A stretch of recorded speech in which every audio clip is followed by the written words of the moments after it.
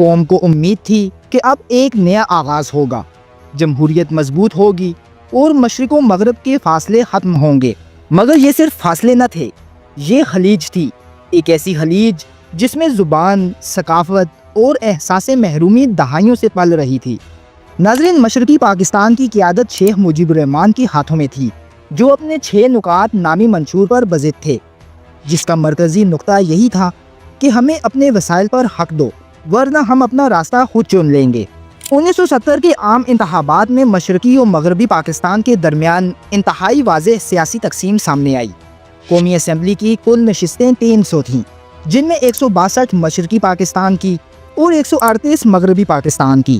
مشرقی پاکستان میں عوامی لیگ نے 162 میں سے 160 نشستیں جیت لیں، یعنی مکمل برتری حاصل کر لی، جہاں مغربی پاکستان میں پیپلز پارٹی نمایاں رہی۔ عوامی لیگ نے ملک بھر میں کل 167 نشستیں حاصل کیں، جبکہ پیپلز پارٹی نے 138 میں سے 86 نشستیں جیتیں۔ عوامی لیگ کو واضح اکثریت مل گئی تھی، یعنی وہ مرکزی حکومت بنانے کی اہل تھی، لیکن ذوالفقار علی بھٹو نے کہا عوامی لیگ مشرق میں حکومت کرے اور پیپلز پارٹی مغرب میں۔ یہ فیصلہ مشرقی پاکستان میں غصے کی لہر بن گیا۔ لوگوں نے سمجھا کہ ان کا مینڈیٹ چھین لیا گیا ہے۔ ڈھاکہ سمیت پورے مشرقی پاکستان میں پرتشدد مظاہرے شروع ہوئے۔ شیخ مجیب نے سول نافرمانی کی تحریک چلائی، حکومت کا کنٹرول ختم ہونے لگا، ہر طرف انتشار پھیل گیا۔ چنانچہ 25 مارچ 1971 کو جنرل یحییٰ خان نے فوجی کارروائی کا حکم دیا۔ فوج نے ڈھاکہ یونیورسٹی، عوامی لیگ کے دفاتر اور دیگر علاقوں میں آپریشن کیا۔ اسی رات شیخ مجیب الرحمان کو بھی گرفتار کر لیا گیا، لیکن عوامی لیگ کے کارکنان اور بنگالی نوجوانوں نے فریڈم فائٹرز کے نام سے مزاحمتی فورس بنا لی۔ یہ لوگ بھارتی سرحد کے قریب جا کر تربیت حاصل کرنے لگے۔ نتیجتاً خانہ جنگی شروع ہو گئی۔ ایک ہی ملک کی فوج اور عوام آمنے سامنے آ گئے۔ بھارت نے اس خانہ جنگی کا بھرپور فائدہ اٹھایا اور فریڈم فائٹرز کو اسلحہ، تربیت اور پناہ فراہم کرنا شروع کر دی۔ اسی دوران دسمبر 1971 میں بھارت نے خود بھی براہ راست حملہ کر دیا۔ پاکستان کے فوجی 2 محاذوں یعنی مشرقی و مغربی سرحدوں پر لڑنے لگے۔ مشرقی پاکستان میں پاکستانی فوج کو شدید دباؤ کا سامنا کرنا پڑا، لہٰذا 16 دسمبر کو جنرل نیازی نے بھارتی جنرل جگجیت سنگھ کے سامنے ہتھیار ڈال دیے۔ دوستوں، 2008 کی انڈیپینڈنٹ رپورٹ میں بتایا جاتا ہے کہ تقریباً 2.5 سے 3 لاکھ کے قریب لوگوں کی جانیں گئیں اور 93,000 پاکستانی فوجی قیدی بنے، جو بعد میں شملہ ایگریمنٹ کے تحت چھوٹ کر واپس آئے اور دنیا کے نقشے پر ایک نیا ملک وجود میں آیا، بنگلہ دیش۔ ناظرین، یہ بحران نہ صرف پاکستان کو 2 لخت کر گیا بلکہ ملک کی تاریخ میں ایک دائمی زخم بھی چھوڑ گیا۔ شیخ مجیب الرحمان، جس نے برسوں کی سیاسی جدوجہد کے بعد بنگلہ دیش کو دنیا کے نقشے پر ابھارا، آزادی کے صرف 4 سال بعد 15 اگست 1975 کی رات ڈھاکہ کی سڑکوں پر ٹینکوں کی گرج سنائی دی۔ فوجی دستے اس گھر کا محاصرہ کر چکے تھے جہاں بنگلہ دیش کے بانی اپنے خاندان کے ساتھ موجود تھے۔ چند لمحوں میں گولیوں کی آوازیں گونجی۔ شیخ مجیب ان کے اہل خانہ سمیت مار دیے گئے۔ دوستوں، کہا جاتا ہے کہ مرنے سے پہلے شیخ مجیب الرحمان نے اپنے ہی ایک بنگالی فوجی سے کہا، پاکستانی فوج بھی مجھے مار نہیں سکی تھی اور آج تم میرے ہی سپاہی میرے خلاف بندوق اٹھا رہے ہو۔ ناظرین، آج بھی پاکستان اور بنگلہ دیش اسی سوال کا جواب تلاش کر رہے ہیں، ہم ایک تھے پھر الگ کیوں ہوئے؟ کیا ہماری سوچ، ہمارا نظام اور ہماری قیادت واقعی وہ تھی جو ایک ملک کو ساتھ رکھ سکتی؟ ہندوستان آگے بڑھ گیا کیونکہ اس نے سمت طے کر لی، لیکن ہم آج بھی منزل کے تعین میں الجھے ہیں۔ اگلی قسط میں ہم بات کریں گے 1973 کے آئین کی، جہاں پاکستان نے خود کو نئے سرے سے ترتیب دیا اور پہلی بار اپنی پہچان، اپنے اصول اور اپنے مستقبل کی بنیاد رکھی۔ دوستوں، ویڈیو پسند آنے کی صورت میں ویڈیو کو لائک اور چینل کو سبسکرائب لازمی کریں اور بیل آئیکن بھی دبا دیجیے گا تاکہ اگلی قسط سب سے پہلے آپ تک پہنچ سکے۔ پاکستان کی تاریخ کے مزید راز جاننے کے لیے ہمارے ساتھ جڑے رہیں۔ ملتے ہیں انشاءاللہ اگلی ویڈیو میں، تب تک کے لیے اپنا اور اپنے پیاروں کا خیال رکھیں اور دعاؤں میں یاد رکھیے گا۔